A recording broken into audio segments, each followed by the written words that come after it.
আবু বকর সিদ্দিক রাদিয়াল্লাহু তাআলা জিজ্ঞেস করেছেন, ইয়া রাসূলুল্লাহ, আপনার উপরে কোন দুরূদ পড়লে সবথেকে বেশি আপনি খুশি হবেন? কোন দুরূদ পড়লে সবথেকে বেশি আল্লাহ খুশি হবে? কোন দুরূদ পড়লে আমি সবথেকে বেশি কামিয়াব হব?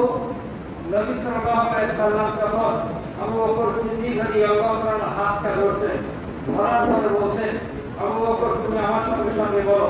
এবার আপনারা আমার সঙ্গে বলবেন, আল্লাহুম্মা সাল্লি আলা মুহাম্মাদিন ওয়া আলা আলি মুহাম্মাদ কামা সাল্লাইতা আলা ইব্রাহিম ওয়া আলা আলি ইব্রাহিম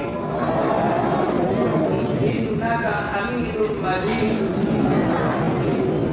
আল্লাহুম্মা বারিক আলা মুহাম্মাদিন ওয়া আলা আলি মুহাম্মাদ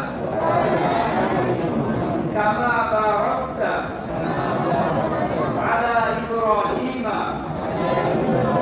ওয়া আলা আলি ইব্রাহিম ইন্নাকা হামিদুম মাজিদ। দেখেন, দুরূদ শরীফ শিক্ষা দিচ্ছে পৃথিবীর শ্রেষ্ঠ নবী, শ্রেষ্ঠ মানুষ, যাকে শিক্ষা দিচ্ছেন শ্রেষ্ঠ উম্মত, যে শিক্ষা দিচ্ছেন শ্রেষ্ঠ নবী, যাকে শিক্ষা দিচ্ছেন শ্রেষ্ঠ উম্মত।